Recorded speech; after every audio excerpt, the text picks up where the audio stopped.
Alright, so this is going to continue the same ideas we talked about yesterday. There was those 5 statements that we said we can change existing series that we have memorized. So we had plugged in different things like x squared for x. Today with example 7, we're actually going to multiply by something, so we can multiply by a constant or a variable. So in this specific example, number 7, we have this Maclaurin series, g of x, x cosine of x. So we're actually taking the one that we have memorized, cosine of x, and multiplying it by x. So this one very simply just wants the first 4 non-zero terms in the general term. So first off, we want cosine of x. Now again, this is one that we eventually do want memorized, but you have a note card, it's in your notes. So this one, what is this series? 4 terms, first 4 non-zero terms, and then the general term. Cosine of x. Okay? X squared over 2 factorial plus x to the 4th over 4 factorial minus one more term. X to the 6th over 6 factorial, and then dot dot dot -1 to the n. Yes, because it's alternating. Times x. Think about the powers, what's happening. 2.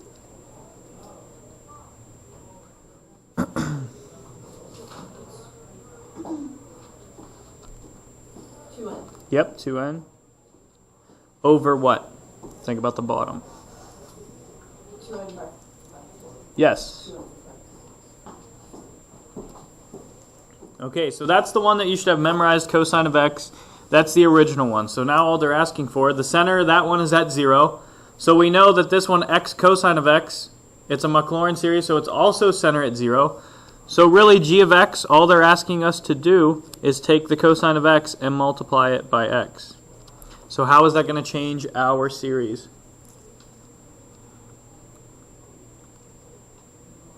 So just What does? multiply every Yep. thing So what by does 1 becomes x? Then what?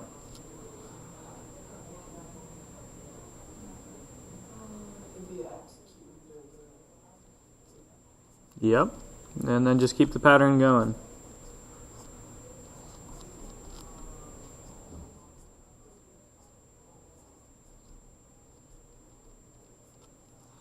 And what would the general term be?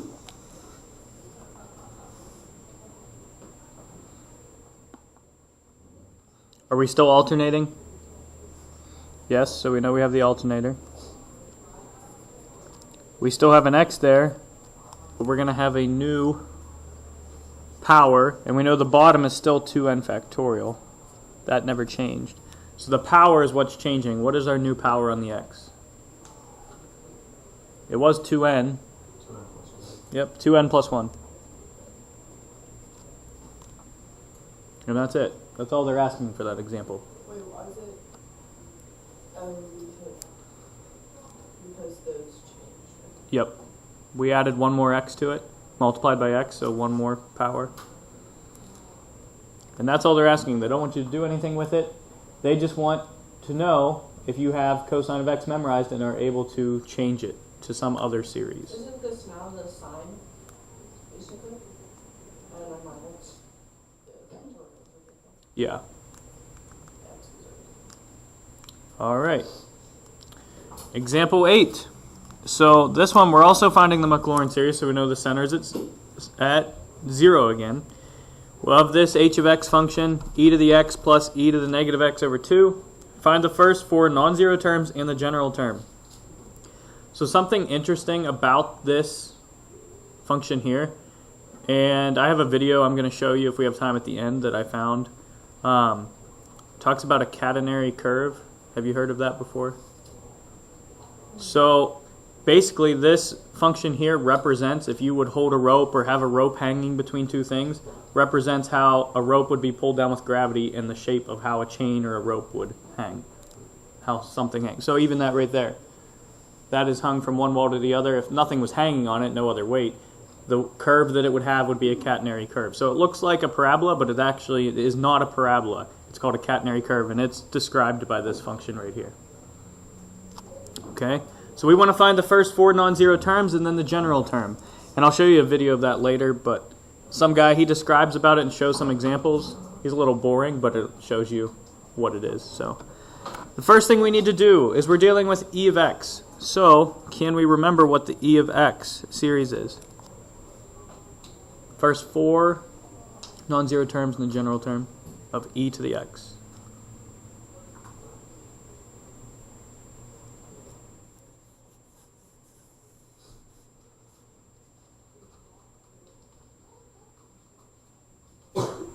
You remember? Go ahead. 1 plus x plus x squared over 2 factorial plus x cubed over 3 factorial. Yep. So the general term would just be x to the nth power over n factorial. That's e to the x. Now we need e to the negative x. So what's going to change?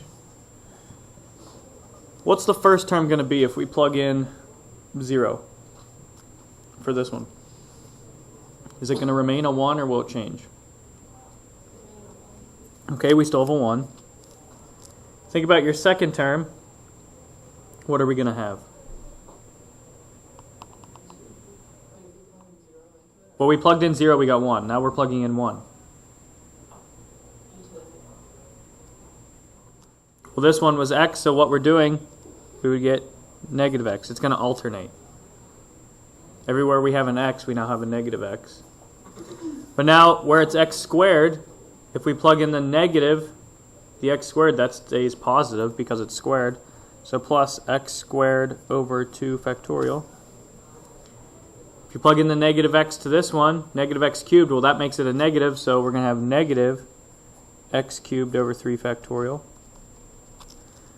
So the general term, it's going to be the same as this one, except we have an alternator now. Negative 1 to the n, x to the n, over n factorial. So this one just adds an alternator, because everywhere there's an even power, it's going to remain the same, but the odd power, they all become subtraction. All right, so now we know the two of them. What we have to do is we're actually adding them together, and then we're going to divide that series by 2. So we need to add these two together. So each term needs added together. So h of x. On the top, go term by term. If we add these together, what are we going to have? So first terms added together are what? 2. Plus what? What happens with your x and minus x? They go away. X squared over 2 factorial. We add them together, what do we have now? Yeah, 2x squared over 2, or 2 factorial. The x cubed over 3 factorial and minus x cubed over 3 factorial go away. Now again, we don't have 4 terms yet, so we can see the patterns. We're going to need to keep adding to the pattern. So what would come next? The cubes go away, so what's the next one?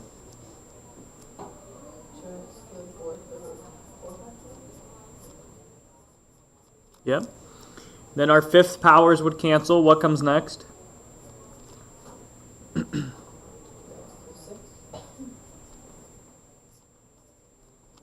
Okay. And that is all over 2. So again, we've actually represented this so far.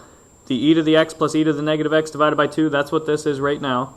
But we can simplify this a little further, this dividing by 2 here. So again, if you think about multiplying by the reciprocal, for each term now, what is the simplified version of that going to be?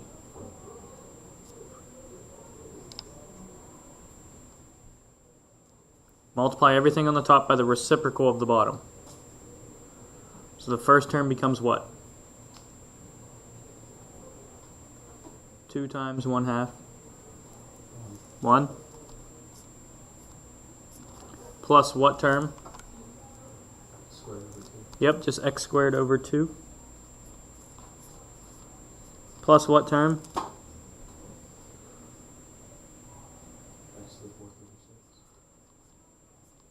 X to the fourth over 4 factorial.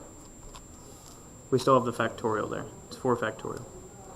And then the last one, the 2's cancel again, so x to the 6th over 6 factorial. That's the first 4 non-zero terms, but we still need the general term. So how do we create this function now? What would be a general term for this? We're not alternating, so we don't have to worry about that. We have an x on the top, so we have to figure out what the power of x would be, and we have a factorial on the bottom, so we need to figure out what goes in front of the factorial. What power of x do I have on the top? Think about what's happening. Start at 0.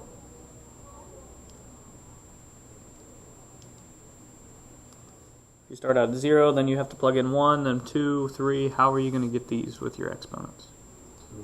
2n. And what factorial goes on the bottom? 2n. Exactly. 2n factorial. So this right here is the series, the simplified version of that represents that catenary curve that I'll show you later. So we added e to the x and e to the negative x, and then divided by 2. And that's it for example 8. That's all they want you to do. Alright, example 9. This one looks a little different. Using the known Maclaurin series, so again center at 0, prove Euler's identity. So we have e to the pi I plus 1 equals 0. Alright, e to the pi I plus 1 equals 0. So what we're saying, we first need to figure out what e to the pi I would be. So again, we know what e to the x is, and we have that up above to refer to, so we're not going to write it again. We need e to the pi I.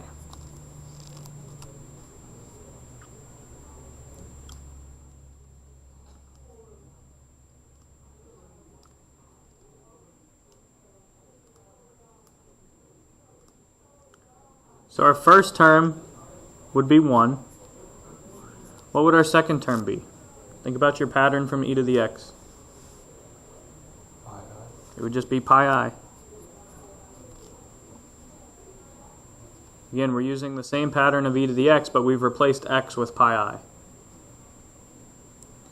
So then, instead of x squared, it's pi I squared.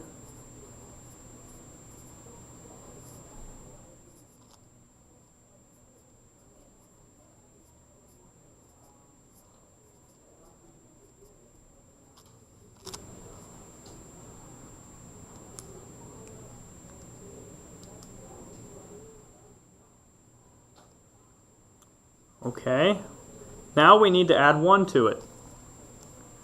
So e to the pi I plus 1, well, if we add 1 to that, we're going to get 2 there, and then it's going to be the same thing, pi I plus pi I squared over 2 plus pi I cubed over 3 factorial.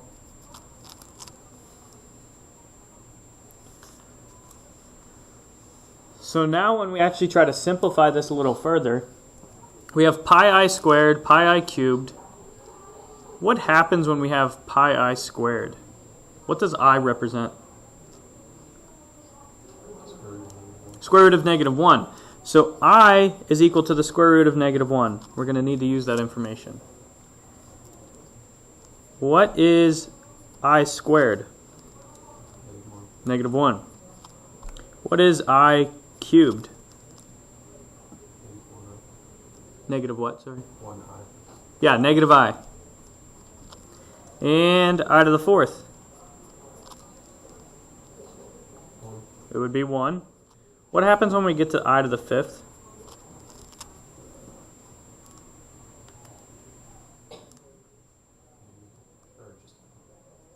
It's going to go back to the beginning. So it's going to repeat over and over again once you get through this pattern. Okay, so that's some information we need to know as we're simplifying this series. Alright, so as we're simplifying, we get 2 plus pi I, nothing there changed. Pi squared, well that's going to stay pi squared on the top. What happens with I squared? I squared is what? 1. Yeah, that negative 1, so it's going to change this to a minus. The 1 we don't have to write, so So we have pi squared over 2.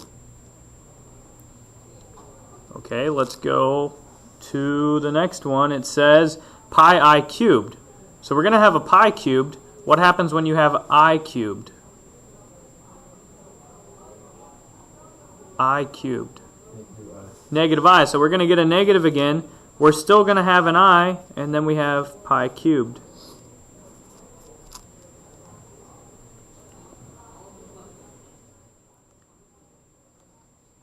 Now let's continue out this pattern a little further. So I know we don't have it listed any further here, but next would be the fourth power. So we're going to have pi to the fourth, obviously. What happens when you have I to the fourth? Just 1, so it's just going to be plus pi to the fourth over 4 factorial. Yes? Oh, sorry. Should have yelled at me earlier. There we go. The 2 plus pi I, sorry, minus pi squared over 2, minus I pi cubed over 3 factorial, plus pi to the fourth over 4 factorial. And that's the one we just finished with right there. Let's go one more term. So if you think about to the fifth. So if I have I pi to the fifth power, well, you're going to have pi to the fifth power. What happens when you have I to the fifth power? You just get I. So we're going to have plus I pi to the fifth over 5 factorial plus dot, dot, dot, dot, dot.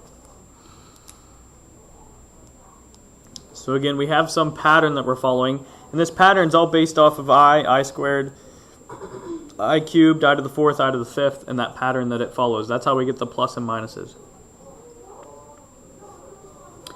So now do you see something that we could possibly do within this problem? Some of the terms have, some of the terms don't have. Another way to write this maybe.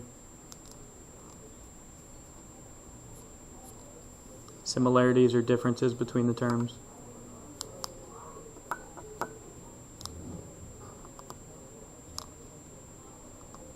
Kind of thinking in a way of factoring. Is there something that some terms have that others don't that we could try to factor? Yeah, we have few terms scattered throughout there that are going to have I. So let's group it with terms that have I and terms that don't have I. So first ones that don't have I. 2 minus pi squared over 2 plus pi to the fourth over 4 factorial plus dot dot dot.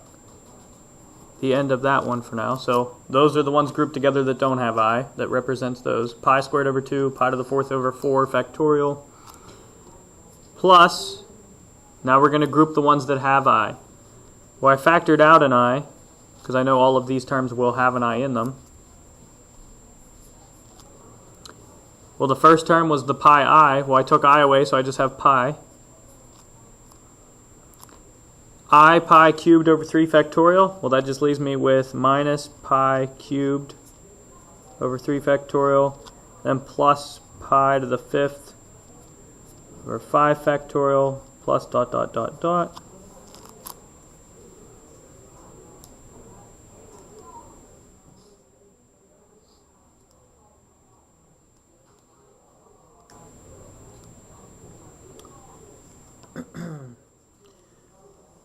Alright, so now is where we have to try to draw some connections. Are we okay with the factoring part so far? Caitlin caught up? Okay.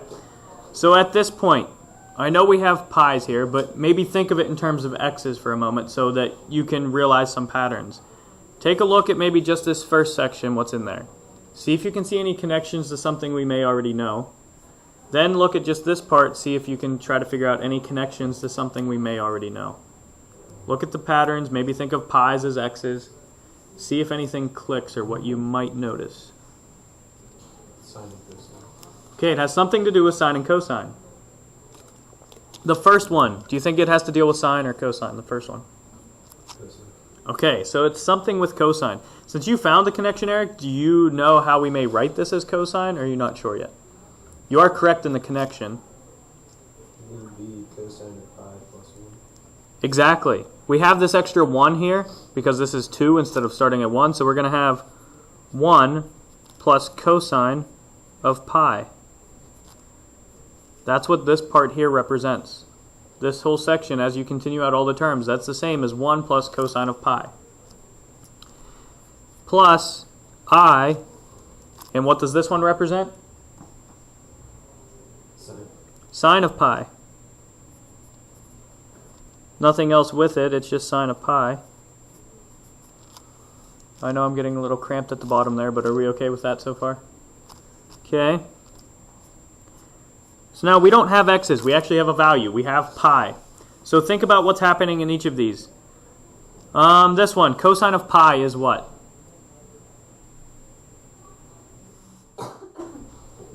Negative 1. one. So this would be 1 minus 1.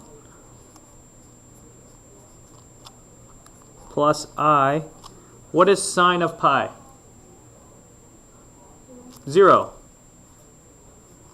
So that whole term is going to go away. We have 1 minus 1. 1 minus 1 is 0. So this series is equal to 0. So we just showed through the series Euler's identity. E to the pi I plus 1 is equal to 0.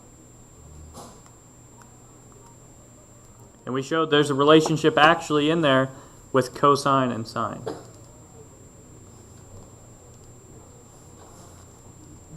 So we did show that that is true.